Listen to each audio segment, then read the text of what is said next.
New Kids that really on the does it for me. Block had a bunch of hits. LFO. Was that LFO or No, LMFAO? Wasn't no, that? it's LFO. That was definitely, Was it yeah, LFO? that was definitely. I thought it was LMAFAO Oh, or something like Yeah, that. I think it is too. LMFAO, New Kids. Let's see. no. Yeah, No, it is LFO. Oh my goodness, it is. Yeah, I never doubted Amber. I sing that song all the time. You know what? LFO is a pop band, an acronym for Light Funky Ones. And here's what you really need to know. Light is spelled LYTE. It should be. Funky is spelled FUNKIE. One's is spelled properly. That's disturbing. That means nothing to me. That Coming absolutely from means the nothing. man that was in Fortress. Right. Yeah, I just did music for 20 years. I don't know about that stuff. I don't care about it. Once I'm out of it, I don't care about it anymore. I'll tell you that. No. I rarely listen to. You know what I listen to when I'm training? By the way, I trained today. I just want everybody to know that I worked out today. I did. The burn is so deep. I mean, I got a deep burn and a pump that pumps the burn deeper into the burn. I mean these muscles are just popping. And my biceps are so large they can barely fit into the shirt that I'm wearing. I'm surprised the listeners can't hear the sleeves on my shirt screaming because of the extreme tension put upon them by my bicep pump. I feel like episode 7 we peaked. And so are we? Does that mean we are ascending, or does that mean we're going downhill now? That means this is episode 8.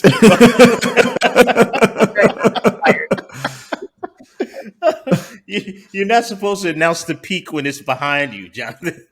I have an entire family with pink eye at the moment. Oh my god! Let's just there's a whole host of things that I feel like before you're a parent, like you kind of tangentially know that they exist, but you don't like really understand them.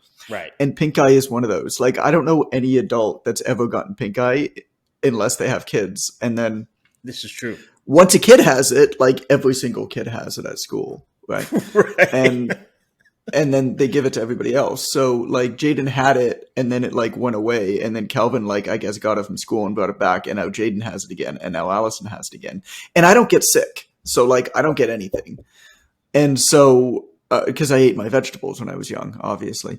And so I don't ever get sick. The only thing that happens to me is that I work myself to such a state of exhaustion that my body just like gives up on me and just like shuts me down and I sleep for like 24 hours once every few years. And then I wake up and I feel fine. That kind of happened a month or two ago, to be honest. I just start getting like headachy and like everything. And it's just, my body's just like, all right, we got to just deal with a whole bunch of stuff. You haven't given us a chance to. We're just going to shut you down, just fix everything in one go. And then we'll just wake you up when we're done. And it seems to work out for all of us. When you get to 48, that's every other week.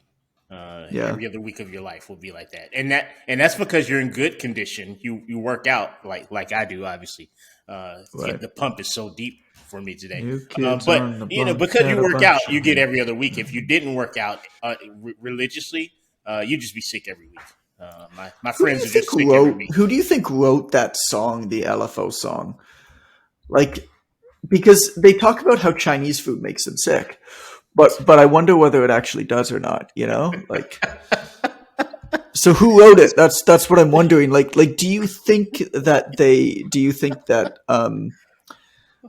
Devin Lima, born Harold Lima, on March 18th, 1977, who passed away, by the way. Really? Yeah, he passed away in 2018. That's why the group disbanded. I never which heard means that story. broke up. It's a fancy word that means broke up. That's a good word. To say that. But is it like somebody's like, yo, I got sick with Chinese food once? I mean, they're single-handedly putting a pretty negative light over Chinese food. Well, it's the whole thing about MSG and the racist nonsense from that. Too many letters in this entire story.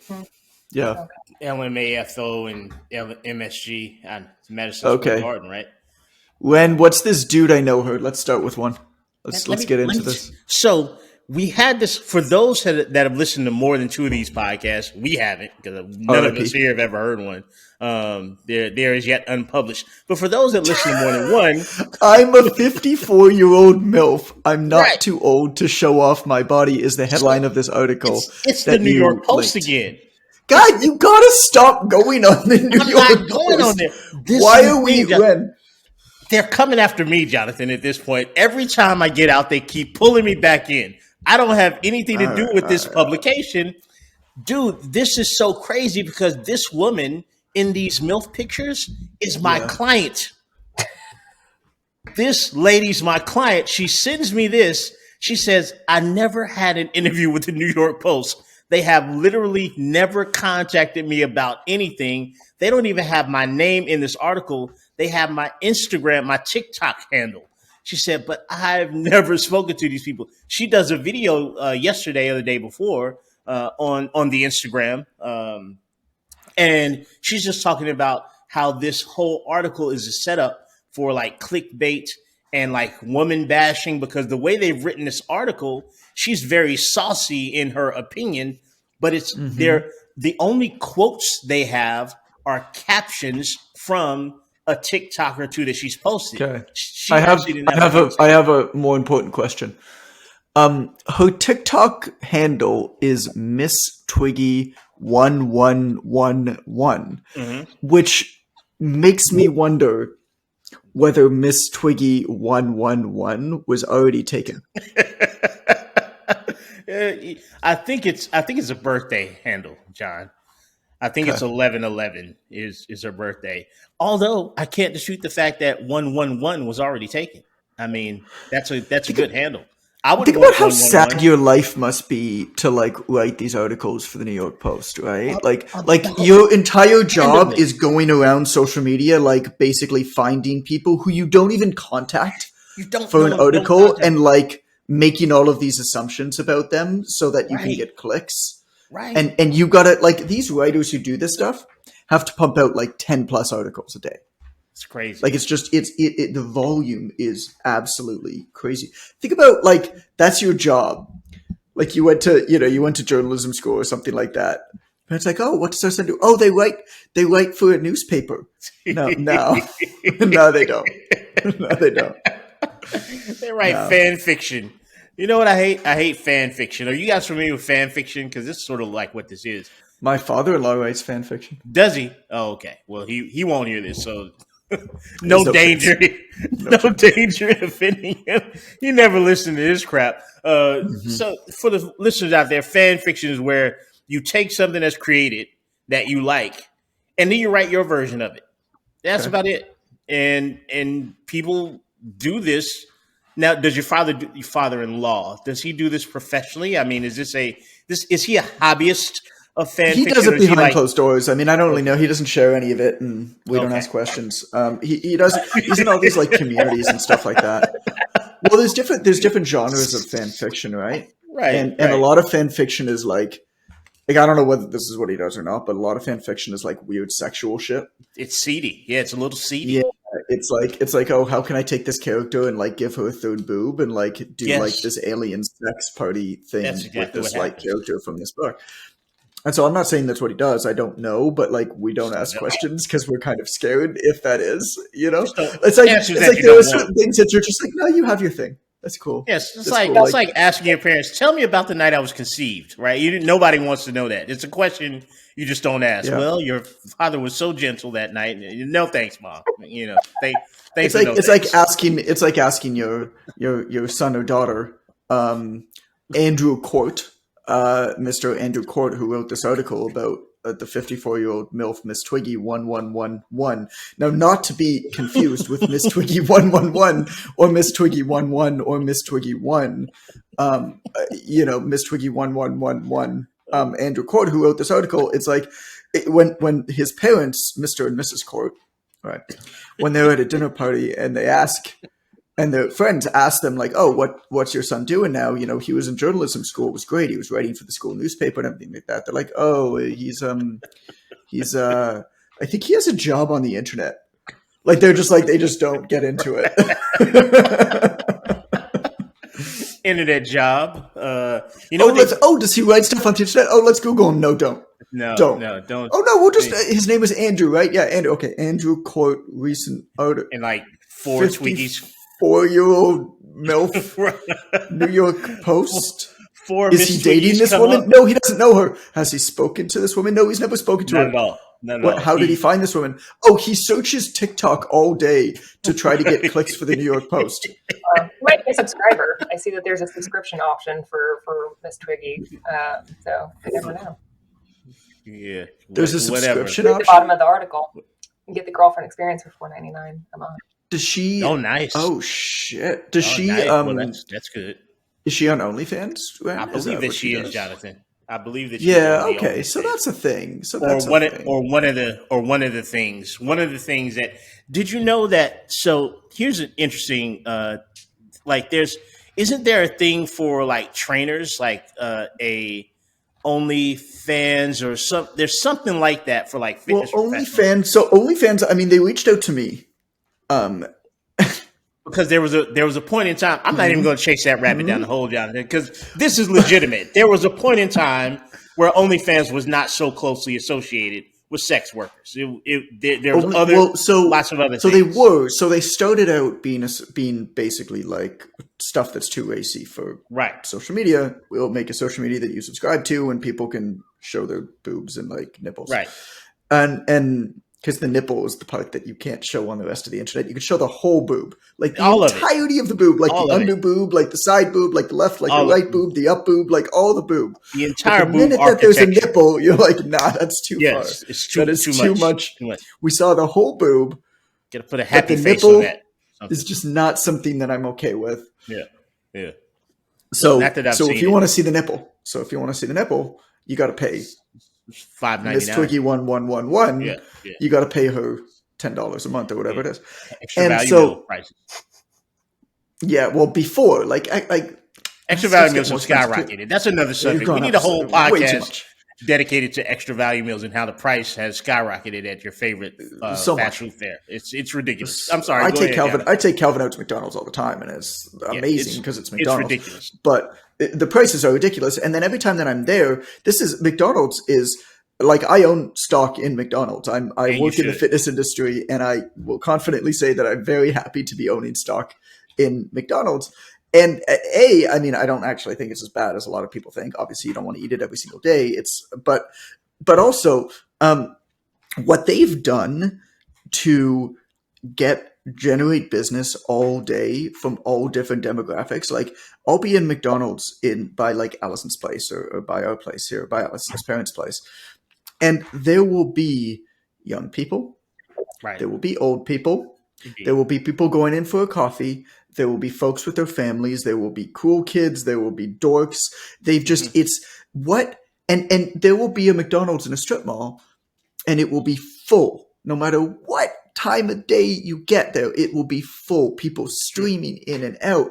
And none of the other places in that strip mall, maybe they have like, somebody's getting like a Quiznos or some shit, like maybe one other person is getting like a sub or like a burrito or whatever it is. But the McDonald's is constantly full. It's not just the brand. I mean, it is, but it's like the way that they've built their menu, the way that they built the McCafe and everything. It's amazing. And so, yeah, I own a bunch of stock in McDonald's. What are we talking about? Miss Twiggy? The OnlyFans thing. Oh, so OnlyFans started off as being super racy and like sex. And then what happened was all of their payment processors said that they were no longer going to accept payments I can't remember what the exact language was, but basically they weren't going to support pornography. And that's like a death blow to a company. Right. This is a big problem in the cannabis industry, and I know this because I have a friend who owns one of the biggest payment processors that serves the cannabis industry. Mm-hmm. The minute that he started seeing other payment processors like not support it because it was too high risk, He was like, well, this is our business. And he pivoted and his business has exploded. Mhm. But it's a big problem. I mean, if you like all of a sudden, all of the places that allow you to accept money on the internet say, by the way, we're not going to let you accept money on the internet. Mhm. You're finished. Like your legs are cut off. And so they very quickly tried to make a pivot and say, oh, we're not just, about sex stuff and whatever. And tried to turn themselves into just a subscription platform. Like you Right. could subscribe to anybody for premium content, kind of like a Patreon, whatever it was. Yeah. And they still have that, but like clearly it's just a sex platform. You know what I'm Right. saying? Right. But they did reach out to a whole bunch of fitness creators and stuff like that and say, and ask them whether they'd be interested in going on OnlyFans. So yeah, somebody reached out to me, but I don't think it was like a personal thing. I think it was just like basically everybody over 30,000 followers or something. Dan from OnlyFans Got the said, reach out letter. yeah, you want to show your dick on OnlyFans and come maybe on over. make some money. Yeah, he wasn't asking me to do fitness stuff. No, it was pure penis. It's like, can you helicopter was the subject line of the email. Yeah, like, how what? good is the muscular control in your... Tell us more about your sphincter. Well, you said helicopter, and Amber immediately just popped up. I think that's because of the ex-pilot boyfriend, the orange copter. So what was it, yellow? It was yellow. It was yellow. It was like a mustard. Was it like yellow? It was yellow. Wasn't it was It was okay. yellow. I knew it was in this mustard spectrum because it always reminded me of Curious George because that man wore that yellow hat, and for some reason, I have a Curious George book where he's in the jungle and he gets helicoptered out with the man in the yellow hat, and those two things combined a reference for me that when I saw the yellow helicopter, I always thought about Curious George, who was a complete asshole, by the way. That monkey was an asshole. That monkey is an asshole. So I read that monkey like every night or two. We read Curious George a fair bit. He doesn't listen. He's just he's not a mindful animal. It's also really fucking racist. It is. Yeah. It's like look at some of the early Curious George stuff. Oh my god, look at some of the early Dumbo stuff. Remember Dumbo the elephant? Yes. Look at some of the early Dumbo stuff. It's like they'll somehow like find themselves on an island in the middle of nowhere, and there's all these cannibals with blackface, and they're like blacks, trying to eat other humans and stuff like that. Like, it is so bad, but like actually kind of funny to read. It's funny in retrospect. Same for Dr. Seuss. Dr. Seuss sort of came up in an environment where he was writing fairly racially divisive. My UK friends say divisive. It's a soft V. Yeah, it's a soft V. One thing I love about coaching the OTA is all the slang that you get from across the planet. Just things that I said pants one day, and this lady she uproarious laughing. I was like, you take your pictures, take them in pants that are not the same color. She was like, oh my god, Ren, pants, and I was like, I don't get what's in pants are underwear. Yeah, and I didn't know that before OTA. So thank you, OTA. I feel so worldly, but yes, Dr. Seuss wrote a lot of racially divisive comic strips for newspapers before he became Dr.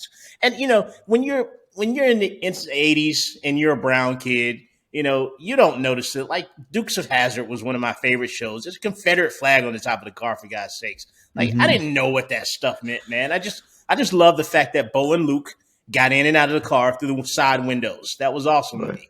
I'm going to change the topic because I'm not interested in this one bit. That's all right. So what? Okay, so I want to talk about whales and minnows. You should. Okay. Whales and minnows is a philosophy that I have towards life, towards business, towards fitness. And it is, I actually was going to name this podcast after it. I was playing around with a bunch of ideas. This is how much I think that this central theme philosophy has impacted my life, was that it was going to be the entire theme of this entire podcast. And so I can obviously do a lot with it, but I'm not going to be able to do it like that much justice here, but I feel like we'll keep coming back to it over and over again. So the idea between whales and minnows is that you either make a thing free or you make it expensive.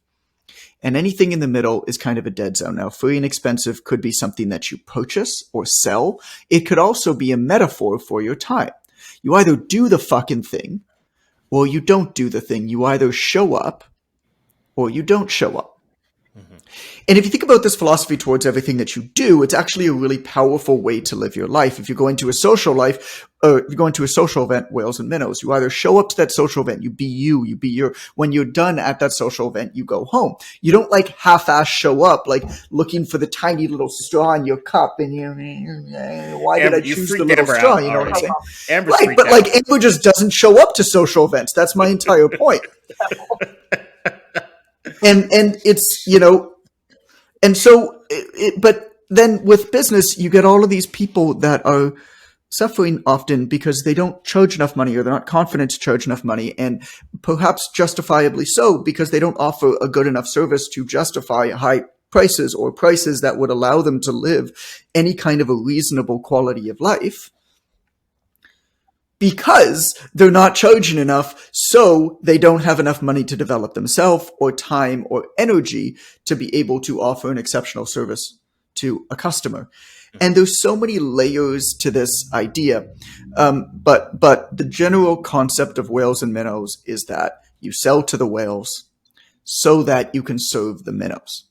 A lot of people get their knickers up in a bunch when they hear, oh, you need to raise your prices, or, oh, you should charge a lot of money for your services, because they're like, oh, but then people can't afford me and I just want to help people. Or so many people need our help with health and fitness. And if I charge a lot of money, then I'm not helping them. And then I'm a horrible person and you're a horrible person. It's like, no.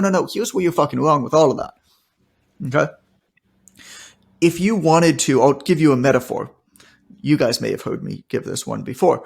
This metaphor is, if you really, really believe that it's important to improve dental hygiene in the developing world, okay, and you believe that the way to do that is to donate a lot of toothbrushes to people who live in the developing world, you don't need to start a toothbrush company in order to donate toothbrushes. In fact, what you should do is you should start a company that makes the most amount of money that you possibly can so that you can buy as many toothbrushes as possible, so that you can buy toothbrushes and donate them to the developing world. Talk about that with fitness. If you really want to help people who can't afford what you do, you don't need to help those people with the product or service that you're selling. The people who you ultimately want to serve the most are not necessarily the people who need to make up the majority of your income. In fact, they probably aren't going to, especially in this day and age where we can scale ourselves through content and through code, through software code and stuff like that. The people that we want to help the most, we probably shouldn't be trying to make the majority of our money from them. I'll give you two examples from the fitness industry. Ben Mudge, who we all know, who we all love, has cystic fibrosis, was born with cystic fibrosis, really wants to give back to the cystic fibrosis community. Unfortunately, a lot of people who are born with chronic health problems are kind of put out financially. It's just a shitty reality of the world that we live in. So they don't have a lot of money to pay for like premium fitness services. And so Ben was trying to do like a low-end membership site for them, and it would serve them, and he was struggling with it. And then he came into our mentorship. And what happened was we kind of looked at him like, okay, well, you got this big following, you've got all of this attention because you've been able to overcome your cystic fibrosis, and you look like Thor and you're in great shape. Okay, awesome. How about you leverage that attention to build a premium fitness transformation service to a small amount of people, have that take half of your time, make enough money that you don't need to think about money, and make enough money that now you can build that same membership program information center and give it away for free to anybody in the cystic fibrosis world. Mm-hmm. And that's what he did. Now, another part of it is somebody who used to be in a mentorship program. He's actually since built his own mentorship program, which is kind of funny, which happens a fair bit. But he used to be in a mentorship program, same idea. He had a program for fighters. And the same type of thing with fighters. Oftentimes, fighters don't have much money. You know, like the top 5 fighters in the world have a lot of money, but for the most part, they don't. And so you can't really build, like, the problem is when you're trying to sell training to fighters and to a lot of athletics, I mean, not just fighters. The problem is when you're trying to sell it to them, they don't have a lot of money to pay for it, but like you have to have this like high expertise within that world. And so we did the same thing with him. We said, okay, well, you have all of these fighters that you want to support. And also the fighters are your brand, and that's what gets you attention. And people follow these fighters, even the like ones coming up in the game. People follow them because the fighters have their own brands. You could be like the guy behind the fighters. Now, the fighter program that you have, you're not going to make money on. You might even lose some money on it. But there's a lot of alpha types, investment banker types, predominantly men, but not only men, who love fighting, who make a ton of money, that have a ton of aggression to get out, that will buy your train like a fighter program that costs a high amount of money. And so that's exactly what he did. So he has his program for fighters, right, which is largely automated, run by his coaches, that type of thing. And then he uses that program to build the brand for his Train Like a Fighter program, where he goes to corporate types who love fighting, who want to train like fighters and tell their buddies that, hey, I'm training with the coach who trains this fighter. And these people are going to pay a few $1,000s a month for it because to them, it's worth it and they have the money. And so this is the idea of whales and minnows in a nutshell. It's either free or it's expensive. Now, it doesn't necessarily have to be free. The way that I define it with my business is you either have an expectation of service or you don't. So I have a tremendous amount of free content for sure. But then I have a lot of content that's basically low-end paid content. So these are my books. Now, the reason that I like books a lot is because there is zero expectation of service. Nobody expects me to provide customer support for them. They're all bought on Amazon. And you would never buy a book from somebody and then expect the author to like help you with your problem. It's just, and so because you just can't, like, it's just like a time thing. I would love to be able to, but I just can't do it. Now, the difference there is a lot of people try to start low-end membership sites because they're like, oh, people can't afford my service. Everybody's telling me it's too expensive. It's like, well, first of all, people are telling you it's too expensive because you're doing a shit job at selling what you actually do. Because you're selling what you do, you're not selling the result of what you do. You have to sell what somebody is going to become as a result of what you do. If you sell what you do, yeah, no shit, it's too expensive. $50 is too expensive because nobody cares what you do. Nobody cares about your exercises. They care how that's going to solve their problem. They care about what they're going to become as a result of doing those exercises. The better you can sell that, the fewer people are going to tell you it's too expensive. And all of a sudden, people are going to find the money to pay for your thing. So, number one, oftentimes they don't understand the problem, which is a common theme in business, where people don't actually understand the problem and then they search for solutions that seem easy, but they're not the right solutions, and then they're surprised that they don't work. And so what these people have to do is they'll be like, oh, I want to build like a membership site for what I'm doing. And in almost every single case, that thing falls flat. Maybe they'll get like some members at the beginning at a low end at 10 or 20 bucks a month or whatever it is. But what they don't realize is that all of the work they've done until that launch has been generating people who might buy that initial membership. You probably don't know what you're doing with a membership, and membership retention and service is actually unbelievably difficult.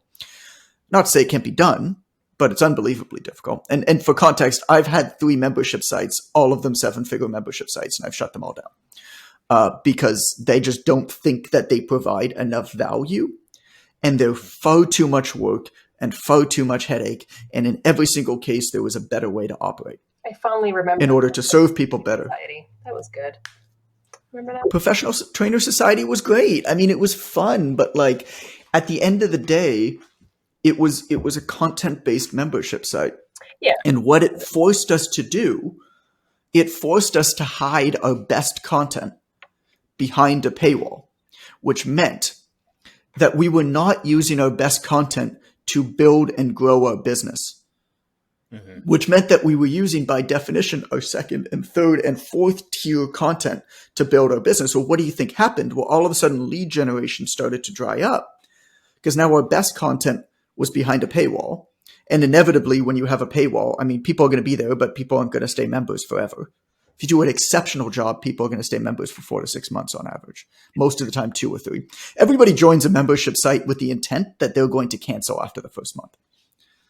And that's just their initial intent that you have to overcome. And depending on how good of a job, you might be able to overcome that. And so that's fine. You replace members. But the reality of it is, it's harder to replace members if all of your best content is serving the dwindling membership. And you can't use that to generate eyeballs, to engage people, to join the membership. You see how this thing starts to collapse really quick. And all of that fun math that you're doing and saying, oh, if I get 500 members a month or 100 or 50 members a month at $20, look at how this adds up over time. Well, it doesn't add up over time because those people are quitting after 2 or 3 months. So you're basically just replacing customers. You're not $20 a month does not mean $240 a year. $20 a month per member probably means about $23 average lifetime value. But that's the truth, right? And the difference between that on the low end, going back to this whales and minnows for your expensive thing, is that with a membership site, there is an expectation of service.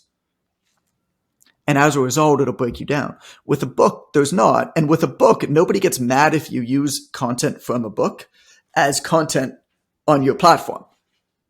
Nobody's angry about that. But people might be angry if you use content behind a membership site and then take that content and put it public. And so that to me is the difference, right? Where it's low end is free or no expectation of service material. And the goal of all of that is generate an audience, build a platform, generate an audience, build a platform, go deep, build community, build connection with these people, give them value, help them take one step forward towards their goals that we talked about in the last episode. Don't try to do too much for these people. All you're trying to do is get them to take one positive step forward. And then once they do that, they have some belief in themselves and they'll also trust you to help them accomplish what they want to accomplish. And that's when you sell what they'll become as a result of working deeper with you. And I mean, people who join our high-end programs, like they've been following me for 6, 7, 8 years a lot of the time. I mean, these are people who have consumed, God, I don't know how many different pieces of content of mine over the years. And I don't know who they are in most cases, which is surprising. Like, say hi to me. Like, I would love to say hi to you. But I often don't know who they are. They've never said hi to me. They've never spoken to me, but they've been consuming my stuff. And then when they're ready, and it's not really a cost thing. But then in our high-end programs, we're able to charge a lot that we can offer an exceptional service, which means we can give you what you really need to succeed and really solve your problem. As opposed to if you don't charge enough, you're still promising to solve a problem, often the same problem, but you're not able to deliver what you want. It's kind of this like endless cycle where if you charge too little for something, you don't have enough margin, which means you get burnt out and you're working too hard for too little work, which means you do a bad job, which means you can't build a reputation and actually solve problems and get referrals, which means you have to charge too little, which means and on and on and on and on and on. It's this endless cycle that's just going to take you out. And so this idea of whales and minnows breaks that cycle. It is you either should be working on a project or a service that you're going to be able to charge a premium price on, or you're building free material to build your platform and reputation and community. And I don't think there's anything in the middle. And every time that we've done something in the middle, because I've fallen into this trap before, it's gone horribly. Amber, what do you think about that? You've been a part of some of those. Yes. Just yes. So like what happened? So Amber, what happened? So we have the Online Trainer Academy, right? Mm-hmm. And it started as a $2,000 program. Mm-hmm. And when it was a $2,000 program, we could outserve, the things we were doing for our students was incredible. We shipped the textbook. We shipped beautiful certificates in the mail to them. We sent surprises to them like 3 or 4 times that like cost like $50, $100, $200 each. Every time we did it, we offered unlimited mentorship, like, yeah, the water bottle that Len has, right? And we could just do these things, and we're like, we're here for you. We got your back. We're a family. And then I dropped the price to $800. And what happened, Emma? I mean, sales didn't go as well as we had hoped. And then on top of that, like you find that like when you charge less, people expect a lot more for some reason. Like they're the most pain in the butt clients, with respect. But like, now that we've separated out like OTA, the course, and then mentorship, it's just created a lot of barriers where it would have just been open to them before. And so it's created complication when there shouldn't be complication. And so if they just would have went into it like, hey, I'm going to drop $2,000 and that's it. Now we've added an extra step that they have to think about. And so we've just made it more complicated than it really should have been. Yeah. So. Yeah. I mean, I don't think I've ever spoken to you about this, Amber.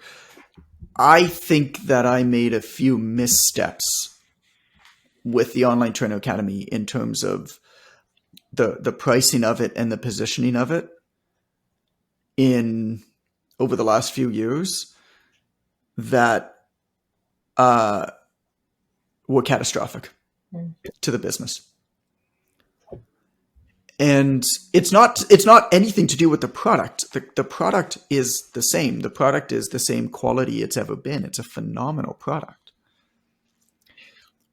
But that just goes to show you how much the positioning of the product and the selling of the product makes a difference. I mean, you start serving somebody with your product or service in your marketing and selling process.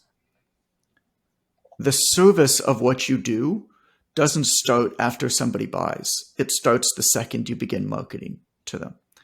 How they feel throughout that whole process, how they get onboarded, and what you're delivering to them, all goes into the positioning of the thing.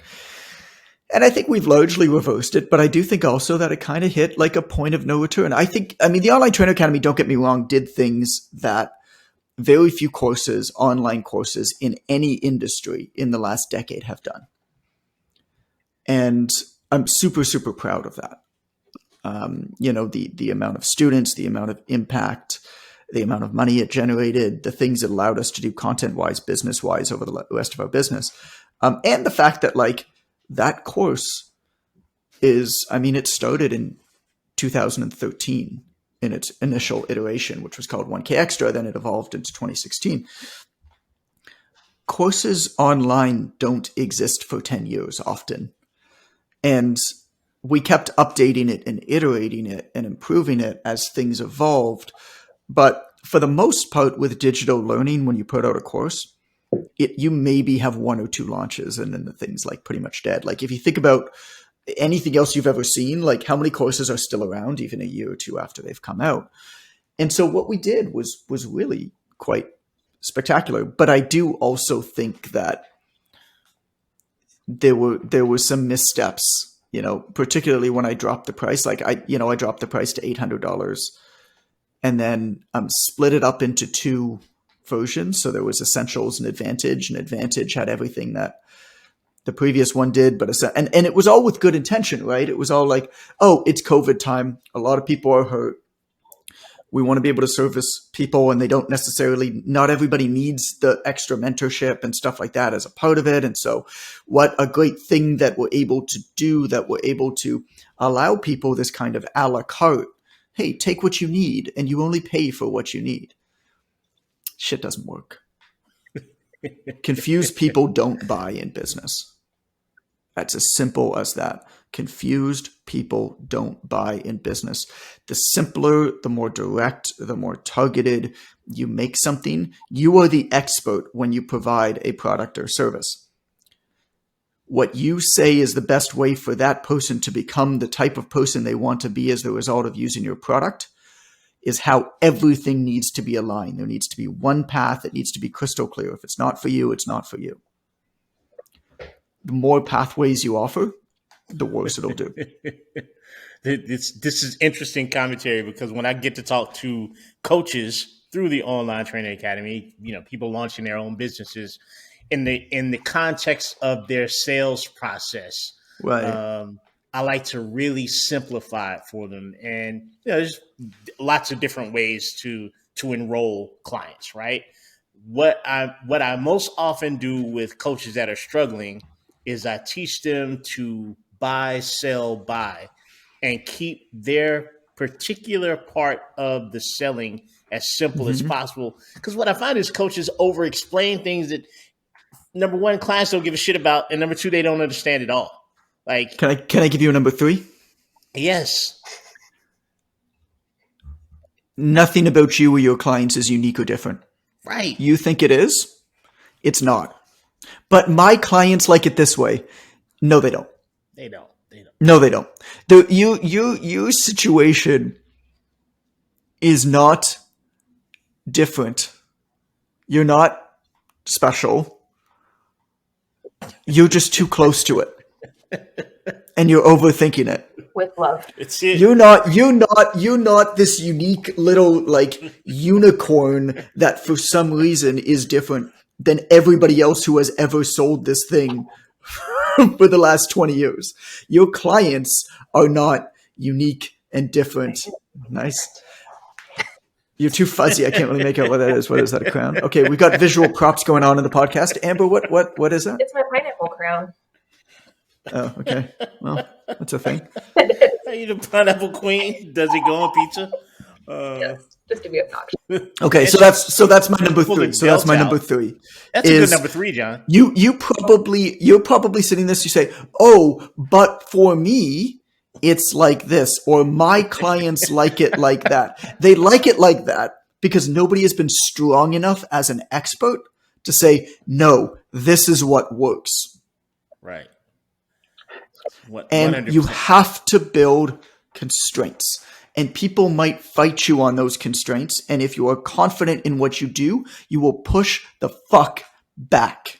People want because you to know fight. it works. And if they're not ready for that, you say, "Not a problem. I wish you the best. This is how we get our people world-class results. When you're ready, if you are ever ready, I would love to hear from you. If not, I sincerely wish you the best." And you move on. Every time you let somebody walk over a boundary, you downgrade the level of professionalism that they perceive. They just, every time Way better they said than what I said.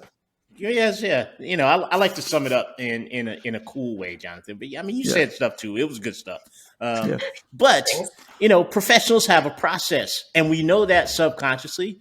Like we know when we make an appointment with the doctor's office that we're going to call and they're going to write it down. We're going to get a reminder when we go into the office. We're going to sit. Someone's going to call our name, have us fill something out. We'll sit again, and then the lady will come to the door and say, "Mr. Jones, ready for you to come back and strip." Much of our confidence in the process and in the result of the process comes from the rigidity of the process. The rigidity of the process is so freaking important. And people don't get that, but they don't get that subconsciously giving a potential client every single thing they want at any time they do ask for something. It downgrades their belief in the process.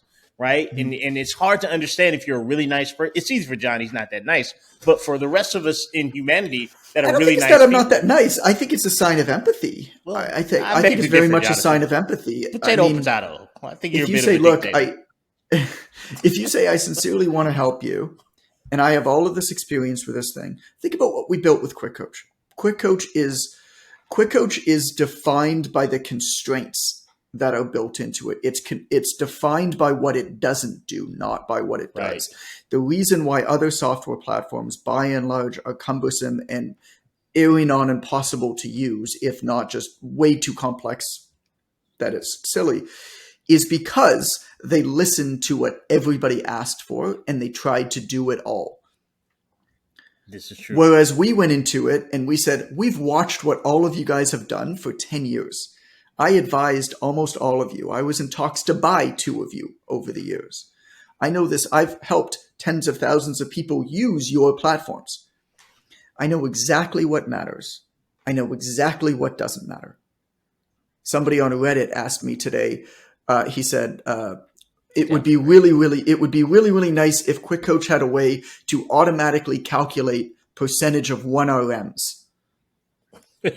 And my response was for a percentage of the users, you're right, I agree, that would be nice to have. Right? Oh.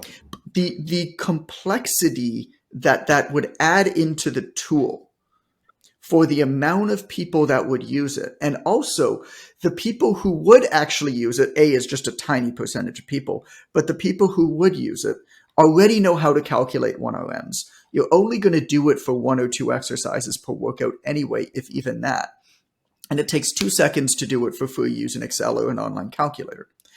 And here's the kicker, and this is something Amber brought to light for me a few days ago that I never really thought about it this way, is that when there's a feature in a tool, you feel like you should be using that, and you feel lesser and have more, you have more comparison and fear around doing something wrong if you're not using that.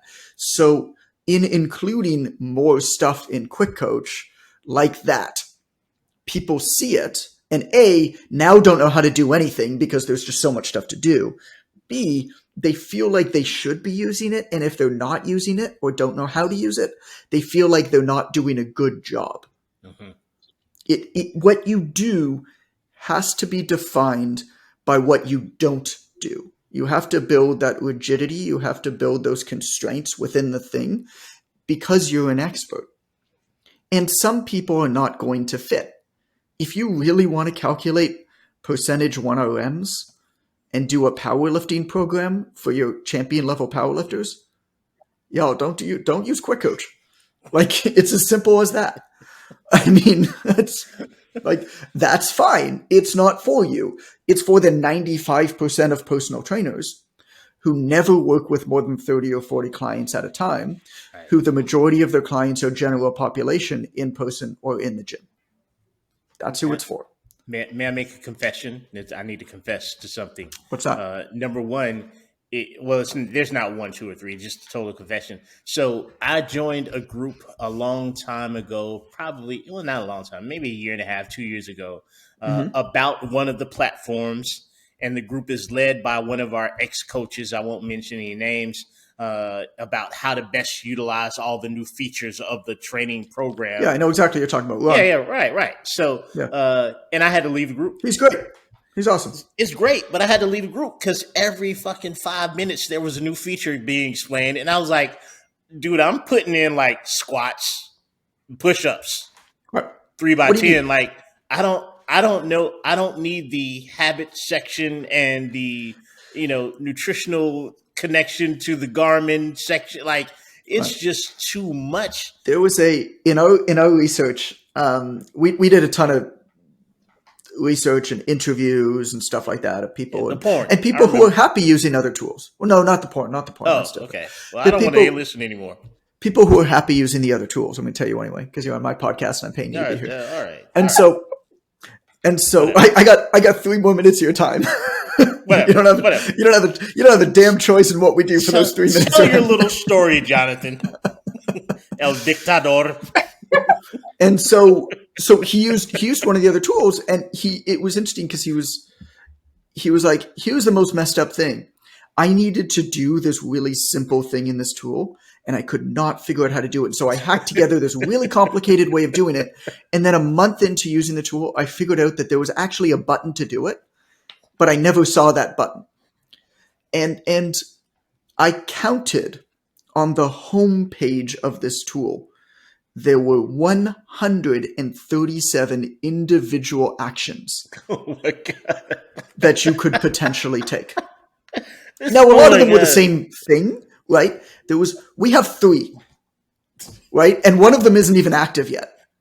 Oh my God. Because what do you need to do? You log in, 99% of the time, what do you want to do when you log into your software for fitness as the coach? I want to go You want to write a workout or you want to check up on a client? That's it. What does a client need to do? 99.999% of the time, when the client opens up their app, what do they need to do? They're in the gym, changed, ready to train. They need to see their workout. I had a coach train me with one of the other apps. And so I used it as the client, right? It was 7 clicks to get to my workout for each day. How stupid is that? Right? Whereas ours, it's like, yeah, you open it, you're there. Like, it's a link. Boom, I'm fit, I'm done. Right? I'm in my workout. And if you want to do other stuff, you can, and you need to navigate to that other stuff. But you very rarely will need to do that. And so, but this is just a matter of who it's for and who it's not for. Like Ron, who you're talking about, was like an engineer for lots of years. And it's funny because he's in the Quick Coach group, and now he uses like Quick Coach a little bit too, because he's just like been in our community and stuff like that. I think he's still like with that other software. But the reality of it is, he's an engineer. I can't remember what kind. I think he's a mechanical engineer or something like that. I might get that wrong. But he's an engineer turned personal trainer. His mind is an engineer. So by definition, he geeks out on the engineering of things. It's not, and so I can tell you, because I now work with engineers and software developers and like software engineers, like, they geek out on like efficiency and all the things that that this thing can do, not necessarily why it does those things. Mm-hmm. Like I'll give you one example. It's just funny from a developer. Is we have a new like sidebar and stuff like that coming for Quick Coach. It'll be live by the time this podcast is out. But it has a button at the bottom to like upgrade to Pro, or it turns over if you already have the Pro version of the software. It turns over to manage my subscription. And the button was at the bottom of the sidebar. And there was this weird scroll behavior, right? Where if you like scrolled up your phone on mobile, you could see like the background of the screen. Right. And he was talking to me, he's like, yeah, me and one of the developers, we spent the whole day on this. It's actually a really complicated issue to get this scroll because of what button is. I'm like, how about you just don't have that button on mobile and just change it to a text link in the sidebar? He's like, oh yeah, that'd solve it. It's like, oh, okay. Well, that's the difference between an engineer trying to make an engineering solution and like a human being like, well, we can just like sidestep this shit. Like it's Rory Sutherland. I'll leave you with this and then we'll go, because I've already paid you and I don't want to pay you any extra. So in England, in the UK, the rail system, they paid £2 billion to make the train trip. I might get the details of this wrong, but to make the train trip from like London to Liverpool or something. I can't remember the distance, but to make that train trip 30 minutes faster. They made massive track improvements. It was this engineering marvel. How do we get these trains to go faster? Right? How do we make this 3-hour trip a 2.5-hour trip?